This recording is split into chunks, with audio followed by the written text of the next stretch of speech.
The Cole family dinner table was full of noise and laughter. Plates clattered, glasses clinked, and the smell of roasted chicken filled the air. Everyone seemed happy, everyone except Nathan. His mother, Helen, was smiling proudly as she spoke about Lucas, the eldest son. Lucas had just been promoted and was moving abroad for work. "Lucas is the pride of this family," said George, their father, raising his glass high. "Making real money, not pocket change like some people." Everyone laughed. Nathan lowered his eyes. Just a few minutes ago, he had shared his own news, that he'd gotten a new job as a junior analyst. It paid only $100 a week, but he had been proud of it. He thought his parents would be too. But instead they mocked him. Helen turned to him, her tone sharp and sarcastic. "Nathan, darling, even my tailor's apprentice earns more than that. Why waste your degree for crumbs?" George chuckled.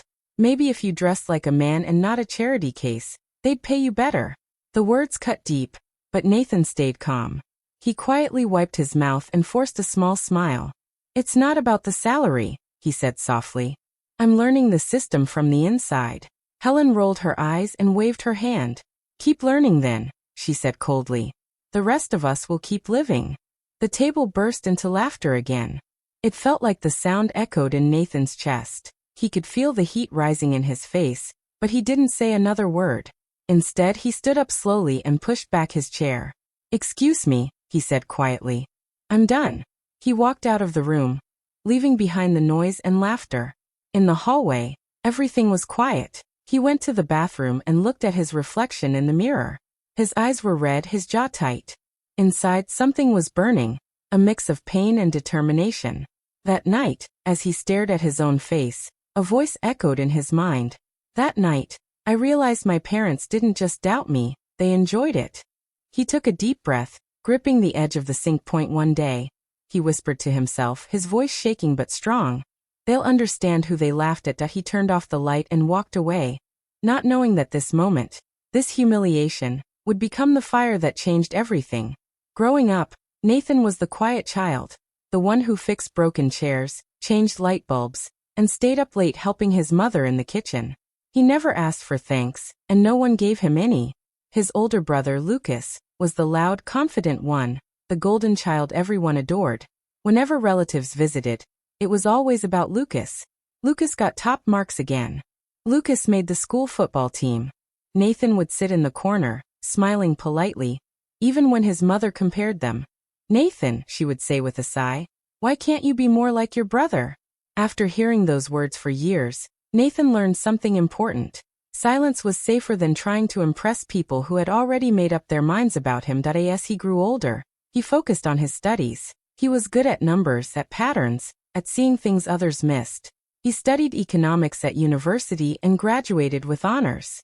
When it was time to choose a job, he surprised everyone that he turned down a high-paying offer from a big bank, the kind of job his parents would have bragged about, and instead joined a mid-sized logistics company called Shaw Group. It wasn't glamorous, and the pay was small, but Nathan had a reason. He wanted to understand how companies really worked from the bottom up. His parents thought he was crazy. "A job that pays you peanuts?" his father had scoffed. Lucas would never settle for that, but Nathan didn't care. For the first time, he was choosing his own path. At work, things weren't easy. Most of his co-workers saw him as quiet and serious, but one person stood out: Chloe, his teammate. She noticed how Nathan worked late, double-checking reports, studying how systems connected. One evening, as they sat finishing a report, Chloe looked at him and smiled. "You're not afraid to start small," she said. "That's what makes you dangerous." Nathan laughed softly. "Dangerous? I just want to learn." "Exactly," Chloe replied. "Most people want shortcuts. You're building something." Her words stayed with him. While Nathan was slowly growing at work, his relationship with his parents grew colder. They rarely called unless it was to ask about Lucas or to criticize Nathan's choices. One weekend, his parents came to visit. Nathan had cleaned his small apartment, hoping they'd at least see how hard he was trying. But as soon as Helen stepped inside, she wrinkled her nose.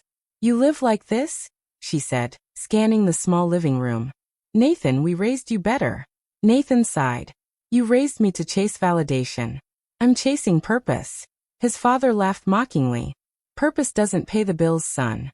Nathan stayed quiet. There was no point arguing. They would never understand the kind of success he was chasing, the kind that takes time, patience, and vision. After they left, the apartment felt even smaller, but his resolve grew stronger. He started spending more time at work, learning from every mistake, every challenge. He watched how managers made decisions, how supply chains moved, how profits were lost in small inefficiencies. He didn't talk much, but he absorbed everything. Late at night, he would sit by his small desk, writing down ideas for how the company could improve. Sometimes he wondered if he was wasting his time, if his parents were right about him. But then he'd remember Chloe's words. "You're not afraid to start small." And he'd keep going. Nathan didn't want fame or applause. He wanted knowledge, the kind that would one day give him control over his own destiny. Every insult from his parents, every laugh from his brother, became quiet motivation. He didn't say it out loud, but deep inside he had made himself a promise. One day they would see. One day they would understand why he chose the hard road. And when that day came, he wouldn't need to say, "I told you so." His success would do the talking. After 2 years of hard work, Nathan finally made a big discovery. While checking through reports late one night, he noticed something strange in Shaw Group's logistics system. The company was losing millions every year because of small mistakes and delays that no one had fixed. Nathan stayed up for days, double-checking his numbers, creating charts, and writing a detailed plan to solve the problem. When he was done, he felt proud. This was his chance to prove himself. At the next staff meeting, he nervously stood before his team and presented his idea. He explained how the system could be changed to save money and make the company run faster. The room was silent when he finished. Then his manager, Mr. Cross, nodded slowly and said, "Interesting points, Nathan. I'll take it from here." Nathan smiled, thinking his boss would help him take the idea higher. But the next week he was shocked. Mr. Cross presented the exact same proposal to the company's board and took all the credit. Nathan sat at the back of the meeting room, frozen. Everyone clapped for Mr. Cross, calling him a genius. Nathan could barely breathe. After the meeting, he walked up to his manager. "Sir," he said quietly, "that was my report. You took my work." Mr. Cross looked at him with a cold smile. "Welcome to the real world, kid. Be grateful I even let you be in the room." Then he walked away, leaving Nathan standing there, humiliated. That night, Nathan couldn't sleep. He felt angry, used, and defeated. Maybe his parents were right. Maybe hard work really didn't pay off. But a few days later, everything changed. In the middle of the afternoon, Nathan received a message from the CEO's secretary. "Mr. Shaw would like to see you," she said. Nathan's heart pounded as he walked into the CEO's office. Raymond Shaw, the founder of the company, sat behind a large wooden desk. He looked up and smiled faintly. "I've been watching you, Cole," Mr. Shaw said. "You don't talk much, but your work speaks loudly." Nathan swallowed hard. "Sir, that proposal," the CEO continued. "I know it was yours. Cross couldn't explain half of it when I asked questions. You have a good mind, and I don't like when good people get ignored." Mr. Shaw reached into his drawer and handed Nathan an envelope. "Congratulations. You're being promoted to lead a new pilot division. You'll have your own small team. And one more thing, you'll own a small percentage of the profits." Nathan opened the envelope with shaking hands. Inside was his promotion letter and his new salary, $1,000 a week. He could hardly believe it. He thanked Mr. Shaw over and over before leaving the office. The moment he got outside, he called home, smiling so wide his cheeks hurt. "Dad, Mom, I got promoted," he said excitedly. "I'm leading a new division, and my salary just increased to $1,000 a week." There was a short silence on the other end. Then his father's voice came, full of sarcasm. "$1,000 a week? You think that's success? Lucas earns that in a single day." Helen sighed in the background. "Still at that same little company? Nathan, when will you get a real job?" Nathan's smile slowly faded. He didn't argue. He just said softly, "I have to go," and ended the call. For a long time, he stared at his phone, feeling the familiar sting of disappointment. But this time something inside him changed. Their words didn't break him. They fueled him. As he looked out of his office window at the city lights, he whispered to himself, "Every insult becomes fuel." And from that day forward, Nathan promised he would rise so high that even the people who doubted him would have to look up to see him. Nathan rises quickly. In just 4 years, his small pilot division becomes the most successful part of Shaw Group. His new system saves the company millions by reducing costs and improving deliveries. Everyone talks about how smart and focused he is. But even with all his success, Nathan stays humble. He never shows off or tries to take credit from others. He just keeps working quietly, letting the results speak for him. Soon, people around the company begin to whisper that Mr. Shaw is preparing Nathan to be the next CEO. Some admire him, while others grow jealous. But Nathan doesn't let the talk distract him. While his life moves forward, his parents' lives begin to fall apart. George and Helen's company, Global Traders Ltd., starts facing serious financial problems. George, who works as the regional director, is under heavy pressure from his bosses. The company is losing clients, and the board is planning major changes.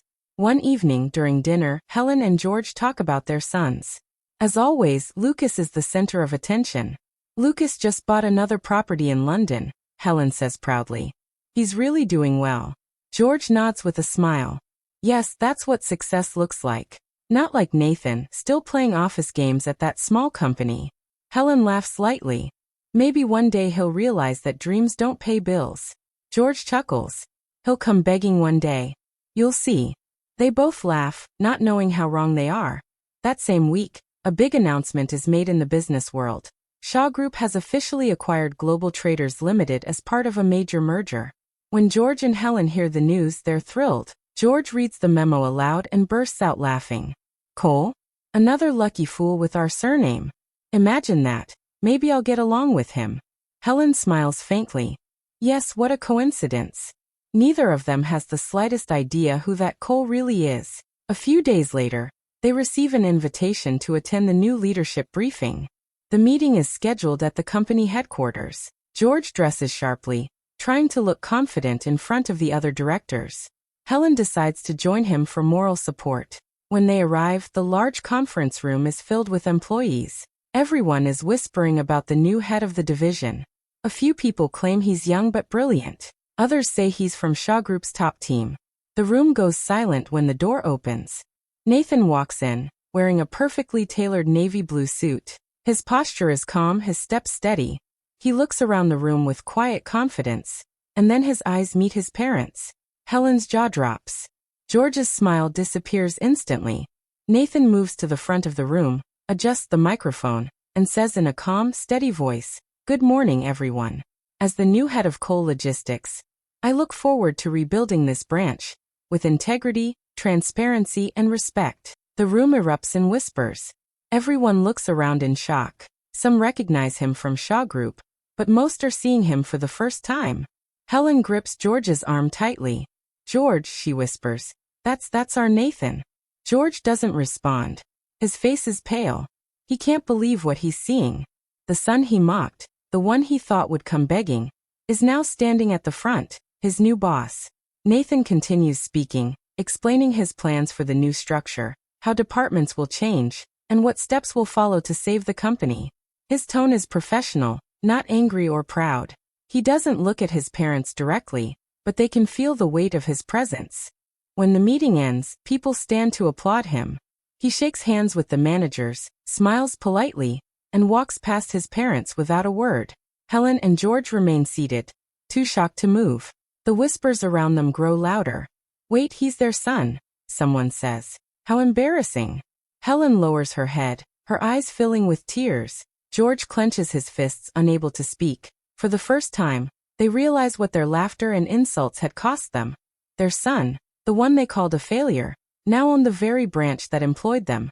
Nathan doesn't gloat or show revenge. As he walks out of the room, his calm face says everything that he has already won, not through pride, but through patience, hard work, and silence.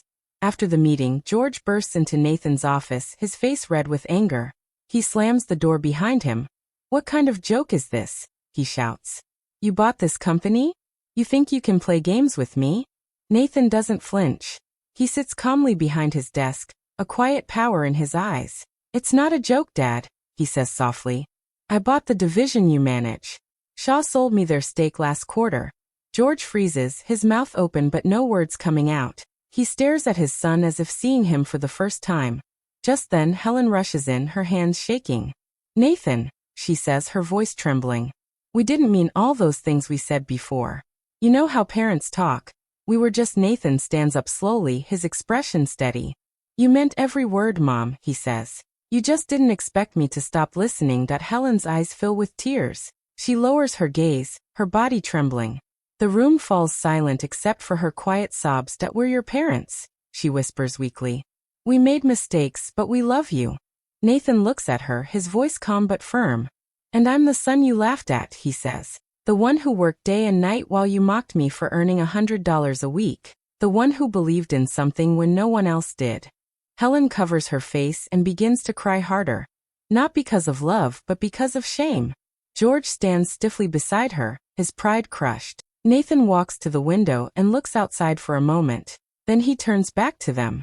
"I'm not here for revenge," he says quietly. "I built this with integrity, not anger.